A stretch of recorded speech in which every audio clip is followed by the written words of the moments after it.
अध्याय 10 वसीयत का आगे उपयोग।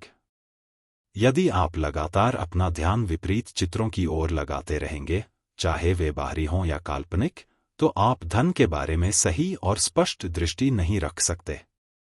अपनी पिछली वित्तीय परेशानियों के बारे में न बताएं। यदि वे आपके साथ हुई हैं, तो उनके बारे में बिल्कुल न सोचें।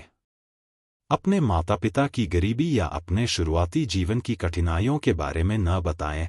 इनमें से कोई भी काम करना मानसिक रूप से खुद को कुछ समय के लिए गरीबों के साथ वर्गीकृत करना है, और यह निश्चित रूप से चीजों को आपकी दिशा में बढ़ने से रोकेगा। मरे हुओं को अपने मुर्दों को दफनाने दो, जैसा कि यीशु ने कहा था। गरीबी और गरीबी से जुड़ी सभी चीजों को अपने पीछे पूरी तरह से छोड़ दें। आपने ब्रह्मांड के एक निश्चित सिद्धांत को सही मान लिया है और अपनी खुशी की सारी उम्मीदें उसके सही होने पर टिका दी हैं, और परस्पर विरोधी सिद्धांतों पर ध्यान देकर आपको क्या हासिल हो सकता है? ऐसी धार्मिक पुस्तकें न पढ़ें जो आपको बताती हैं कि दुनिया जल्द ही खत्म होने वाली है, और उन गंदगी फैलाने वालों और निराशावादी दार्शनिकों की रचनाएं न पढ़ें जो आपको बताते हैं कि यह शैतान के पास जा रही है। दुनिया शैतान के पास नहीं जा रही है, यह भगवान के पास जा रही है। यह अद्भुत बनना है। सच है, मौजूदा परिस्थितियों में ऐसी बहुत सी चीजें हो सकती हैं जो अप्रिय हों, लेकिन उनका अध्ययन करने का क्या फायदा जब वे निश्चित रूप से समाप्त हो रही हैं, और जब उनका अध्ययन केवल उनके समाप्त होने को रोकने और उन्हें हमारे साथ रखने के लिए है। उन चीजों पर समय और ध्यान क्यों दें जो विकासवादी विकास द्वारा हटाई जा रही हैं, जब आप अपने हिस्से के विकासवादी विकास को बढ़ावा देकर ही उनके हटाने में तेजी ला सकते हैं। चाहे कुछ देशों, वर्गों या स्थानों में स्थितियां कितनी भी भयानक क्यों न लगें, आप उन पर विचार करके अपना समय बर्बाद करते हैं और अपने अवसरों को नष्ट करते हैं। आपको दुनिया में अपनी रुचि रखनी चाहिए। अमीर बन रहा है। दुनिया जिस गरीबी से बाहर निकल रही है, उसके बजाय उस धन के बारे में सोचें जो दुनिया में आ रहा है, और ध्यान रखें कि दुनिया को अमीर बनाने में आप जिस एकमात्र तरीके से मदद कर सकते हैं, वह है खुद को रचनात्मक तरीके से अमीर बनाना, प्रतिस्पर्धी तरीके से नहीं। अपना पूरा ध्यान धन-दौलत पर लगाओ, गरीबी को नजरअंदाज करो। जब भी तुम गरीबों के बारे में सोचो या बोलो, तो उन्हें अमीर बनने वाले लोगों के रूप में सोचो और बोलो, जिन पर दया करने की बजाय बधाई दी जानी चाहिए। तब वे और दूसरे लोग प्रेरणा लेंगे और बाहर निकलने का रास्ता तलाशना शुरू कर देंगे। क्योंकि मैं कहता हूं कि तुम्हें अपना पूरा समय, दिमाग और विचार धन संपत्ति को देना है, इसका यह मतलब नहीं है कि तुम्हें घिनौना या मतलबी होना चाहिए। वास्तव में अमीर बनना आपके जीवन का सबसे महान लक्ष्य है, क्योंकि इसमें बाकी सब कुछ शामिल है। प्रतिस्पर्धी धरातल पर अमीर बनने का संघर्ष अन्य लोगों पर सत्ता के लिए ईश्वर विहीन संघर्ष है, लेकिन जब हम रचनात्मक दिमाग में आते हैं, तो यह सब बदल जाता है। महानता और आत्मा के प्रकटीकरण, सेवा और महान प्रयास के रास्ते में जो कुछ भी संभव है, वह अमीर बनने के माध्यम से आता है। सब कुछ चीजों के उपयोग से संभव होता है। यदि आपके पास शारीरिक स्वास्थ्य की कमी है, तो आप पाएंगे कि इसे प्राप्त करना आपके अमीर बनने पर निर्भर है। केवल वे लोग जो वित्तीय चिंता से मुक्त हैं और जिनके पास चिंतामुक्त जीवन जीने और स्वच्छता संबंधी प्रथाओं का पालन करने के साधन हैं, वे ही स्वास्थ्य प्राप्त कर सकते हैं और उसे बनाए रख सकते हैं। नैतिक और आध्यात्मिक महानता केवल उन्हीं के लिए संभव है जो अस्तित्व के लिए प्रतिस्पर्धात्मक लड़ाई से ऊपर हैं, और केवल वे ही जो रचनात्मक विचारों के धरातल पर समृद्ध हो रहे हैं, प्रतिस्पर्धा के अपमानजनक प्रभावों से मुक्त हैं। यदि आपका दिल घरेलू खुशी पर लगा हुआ है, तो याद रखें कि प्रेम सबसे अच्छा वहां पनपता है जहां परिष्कार, उच्च स्तर का विचार और भ्रष्ट प्रभावों से मुक्ति होती है, और ये केवल वहां मिलते हैं जहां धन रचनात्मक विचारों के प्रयोग से प्राप्त होता है, बिना किसी संघर्ष या प्रतिद्वंद्विता के।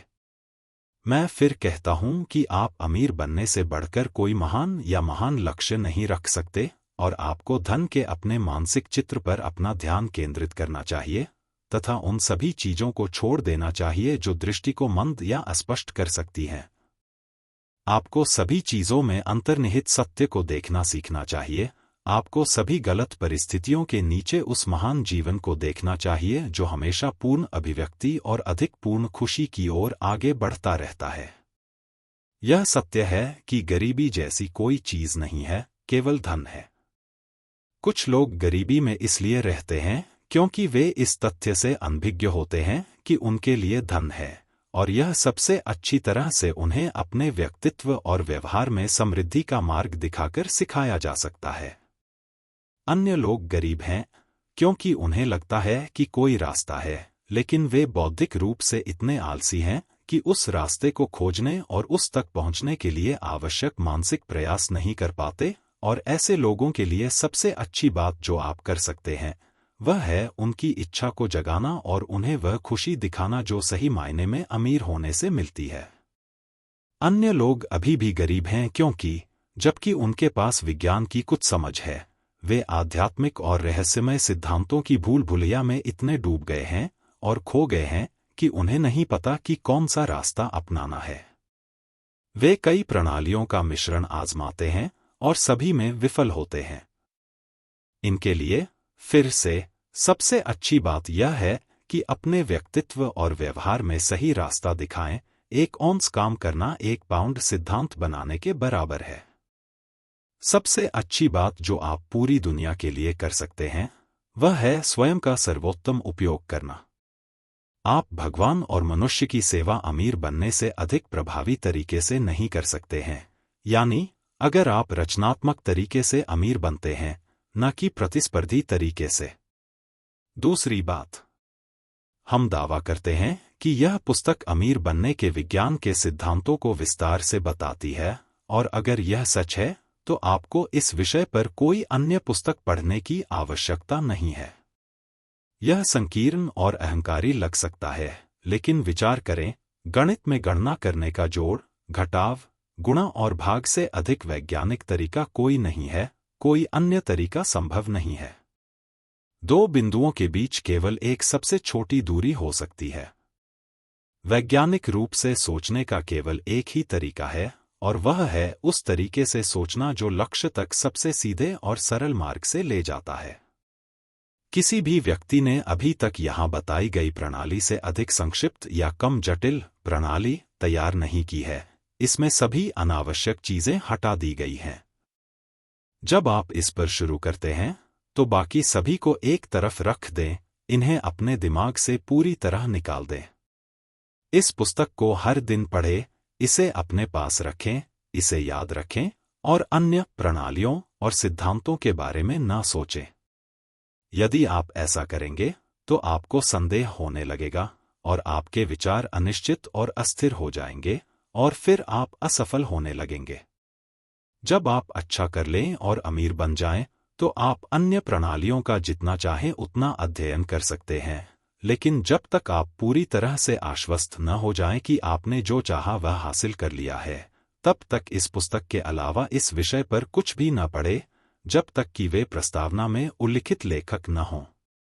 और दुनिया की खबरों पर सिर्फ सबसे ज्यादा आशावादी टिप्पणियां पढ़े जो आपकी छवि के अनुरूप हों।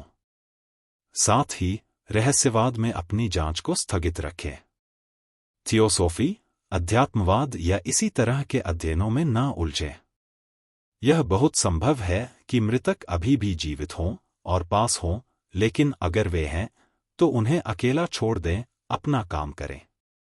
मृतकों की आत्माएं जहां भी हों, उन्हें अपना काम करना है और अपनी समस्याओं को सुलझाना है, और हमें उनके काम में हस्तक्षेप करने का कोई अधिकार नहीं है। हम उनकी मदद नहीं कर सकते, और यह बहुत संदिग्ध है कि क्या वे हमारी मदद कर सकते हैं, या क्या हमें उनके समय में दखल देने का कोई अधिकार है, अगर वे कर सकते हैं। मृतकों और परलोक को अकेला छोड़ दें और अपनी समस्या खुद सुलझाएं, अमीर बने। अगर आप रहस्यवाद से घुलना मिलना शुरू करते हैं तो आप मानसिक रूप से विपरीत धाराएं शुरू कर देंगे जो निश्चित रूप से आपकी उम्मीदों को बर्बाद कर देंगी। अब यह और पिछले अध्याय हमें बुनियादी तथ्यों के निम्नलिखित कथन तक ले आए हैं। एक सोचने वाला पदार्थ है जिससे सभी चीजें बनी हैं और जो अपनी मूल अवस्था में ब्रह्मांड के अंतरस्थानों में व्याप्त है, प्रवेश करता है और भरता है। इस पदार्थ में एक विचार उस चीज का निर्माण करता है जिसकी छवि विचार द्वारा बनाई जाती है। मनुष्य अपने विचारों में चीजों को बना सकता है और निराकार पदार्थ पर अपने विचार को अंकित करके जिस चीज के बारे में वह सोचता है उसे बना सकता है। ऐसा करने के लिए मनुष्य को प्रतिस्पर्धी दिमाग से रचनात्मक दिमाग में जाना होगा, उसे अपनी इच्छित चीजों की एक स्पष्ट मानसिक तस्वीर बनानी होगी और इस तस्वीर को अपने विचारों में इस निश्चित उद्देश्य के साथ रखना होगा कि वह जो चाहता है उसे प्राप्त करे, और इस बात पर अटूट विश्वास रखना होगा कि वह जो चाहता है उसे प्राप्त करेगा। अपने दिमाग को उन सभी चीजों के प्रति बंद कर लेना होगा जो उसके उद्देश्य को हिला सकती हैं, उसकी दृष्टि को मंद कर सकती हैं या उसके विश्वास को बुझा सकती हैं। और इन सब के अतिरिक्त अब हम यह भी देखेंगे कि उसे एक निश्चित तरीके से रहना और कार्य करना होगा।